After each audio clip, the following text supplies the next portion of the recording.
धर्म की बातें। रावण का जन्म और अमृत कुंड का रहस्य। रावण का जन्म और अमृत कुंड का रहस्य। आप रावण के पूर्व जन्मों के बारे में तो पढ़ ही चुके हैं कि कैसे उसके जन्म का निर्धारण पहले ही हो चुका था, लेकिन हर काम से पहले उसकी एक योजना बनाई जाती है, जो कि आदेश देने वाले नहीं काम करने वाले बनाते हैं। इसमें आदेश देने वाला बस आदेश देता है, जैसे कि सनकादि मुनि ने जय विजय को श्राप दिया था। रावण का जन्म होने की पृष्ठभूमि तो इस प्रकार तैयार हुई। रावण का जन्म। ये कथा तब से शुरू होती है जब पृथ्वी पर माल्यवान, माय और सुमाली नामक 3 राक्षस हुए थे। तीनों ने ब्रह्मा जी की तपस्या की और बलशाली होने के वरदान प्राप्त किए। वरदान प्राप्त करते ही सबसे पहले वो शिल्पियों में श्रेष्ठ विश्वकर्मा जी के पास गए और उन्हें शिभावन की भांति एक भवन बनाने को कहा। उन्होंने उन राक्षसों को बताया कि त्रिकुट पर्वत एक सोने की लंका है, जो उन्होंने इंद्रा के कहने पर बनाई थी। चूंकि इंद्र अमरावती में रहते हैं तो तुम लोग जाकर वहां अपना निवास स्थान बना सकते हो। इतना सुनते ही तीनों भाई खुशी खुशी वहां चले गए। फिर उन तीनों का विवाह हो गया। माल्यवान का विवाह सौंदर्यवती नामक स्त्री से हुआ। वसुधा का विवाह माली के साथ हुआ। वहीं सुमाली का विवाह केतुमती के साथ हुआ। इसके बाद उनका उत्पात बढ़ने लगा। वे सभी देवों, ऋषि मुनियों और साधु संतों को सताने लगे। ब्रह्मा जी के वरदान के कारण कोई उनको हरा भी नहीं पा रहा था। तब इंद्र देवताओं सहित भगवान शंकर के पास गए। इतना सुनते ही तीनों भाई खुशी खुशी वहां चले गए। फिर उन तीनों का विवाह हो गया। माल्यवान का विवाह सौंदर्यवती नामक स्त्री से हुआ, परंतु शंकर भगवान ने उन्हें ये बताया कि वे राक्षस उनके द्वारा नहीं मारे जा सकते, इसलिए बेहतर ये होगा कि वे भगवान विष्णु जी के पास जाएं। ये सुनकर सभी देवता शंकर भगवान की जय जयकार करते हुए भगवान विष्णु के पास चल दिए। जब सभी देवताओं ने भगवान विष्णु से उन्हें बचाने की विनती की तो भगवान श्री हरि ने उन्हें इस समस्या का निवारण करने का आश्वासन दिया और भयमुक्त होकर जाने को कहा। इसके बाद भगवान विष्णु और तीनों दैत्यों के बीच बहुत भयंकर लड़ाई हुई, जिसमें माली मारा गया। जब दैत्य इस लड़ाई में कमजोर पड़ने लगे तो वे डर के मारे लंका छोड़ पाताल लोक में चले गए। इस प्रकार लंका खाली हो गई और उन दैत्यों का आतंक शांत हो गया। वही लंका फिर पिता विश्रवा के कहने पर कुबेर ने फिर से बसाए। वे वहां अपने पुष्पक विमान सहित वहां रहते थे। एक दिन सुमाली ने पृथ्वी का भ्रमण करते हुए उन्हें पुष्पक विमान पर लंका से कहीं जाते हुए देखा। ये देखकर वह तुरंत पाताल लोक गए।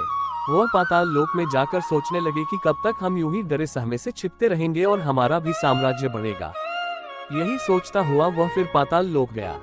पाताल लोक पहुंचते ही सुमाली ने ये योजना बनाई कि अगर विश्रवा ऋषि के साथ अपनी पुत्री कैशी का विवाह हो जाए तो हमें देवताओं से भी तेजस्वी पुत्र की प्राप्ति होगी, जो हमारा साम्राज्य बढ़ाएगा। ऐसा सोचकर उन्होंने अपने मन की बात अपनी पुत्री कैशी को बताई। कैशी ने वही किया जो उसके पिता की इच्छा थी। जब वह अपने पिता की यह इच्छा लेकर विश्रवा मुनि के पास गई, उन्हें सब कुछ बताया तो विश्रवा मुनि ने उन्हें बताया कि वो गलत समय पर आई है, इस कारण उनके पुत्र राक्षसी प्रवृत्ति के होंगे। ये सुन कैशी ने विश्रवा मुनि से कहा, आप जैसे ब्रह्मवादी से मैं ऐसे दुराचारी पुत्र नहीं चाहती, अतः मुझ पर कृपा करें।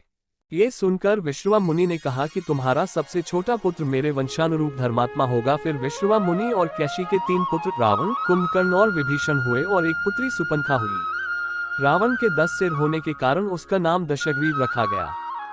चारों भाई बहन वन में रहते हुए बड़े होने लगे। विभीषण सारा दिन भक्ति में लीन रहते और कुंभकर्ण जहां मन करे घूमा करता था। वो धर्मात्माओं और महर्षियों को पकड़कर खा जाया करता था। उसका पेट कभी नहीं भरता था। एक दिन कुबेर पुष्पक विमान में अपने पिता विश्रवा मुनि से मिलने आए। उन्हें देखकर रावण की मां कैशी ने रावण से कहा, देखो दशग्रीव, तुम में और तुम्हारे भाई में कितना अंतर है। उसका तेज कितना प्रज्वलित है। तुम भी कुछ ऐसा करो कि उसके समान हो जाओ। अपनी माता की ये इच्छा जानकर रावण ने ये प्रतिज्ञा ली कि वो भी अपने भाई के बराबर पराक्रमी या उससे भी बढ़कर होगा। ये सोचकर दशग्रीव अपने भाइयों सहित कठोर तप करने के लिए गोकर्ण नामक आश्रम में गया। उसने ये ठान रखा था कि वह तप करके ब्रह्मा जी को प्रसन्न कर उनसे वर प्राप्त करेगा। रावण की नाभि में अमृत कहां से आया? रावण ने निरंतर 10,000 वर्ष तक तपस्या की। 1,000 वर्ष पूरा होने पर वह अपना एक सिर होम में अर्पित कर देता था। इस तरह 9,000 वर्षों तक वह अपने 9 सिर होम में अर्पित आकर चुका था। जब 10,000 वर्ष पूरे होने को आए तो रावण 10वां सिर काटने को चला। तभी ब्रह्मा जी प्रकट हुए और रावण से कहा, हे धर्मज्ञ, तुझे जो वर मांगना है शीघ्र मांग। हम तेरे लिए क्या करें जिससे तेरा परिश्रम व्यर्थ न जाए। पहले रावण ने अमरता का वरदान मांगा, लेकिन ब्रह्मा जी ने कहा कि ऐसा संभव नहीं है। तब रावण ने ये वर मांगा कि मनुष्य जाति छोड़ और कोई भी उसका वध न कर सके। फिर ब्रह्मा जी ने वर के साथ उसके कटे हुए 9 सिर भी उसको वापस कर दिए। ये वरदान ऐसे ही बना रहे, इसलिए ब्रह्मा जी ने रावण की नाभि में एक अमृत कुंड स्थापित कर दिया, जिससे रावण की मृत्यु तभी संभव होती जब उस कुंड से अमृत सूख जाता। अब विभीषण की बारी थी, तो उन्होंने यह वर मांगा कि वो सदा धर्म के कार्यों में लगे रहे। कितनी भी बड़ी विपत्ति क्यों न आन पड़े, बुद्धि सदा धर्म में ही बनी रहे।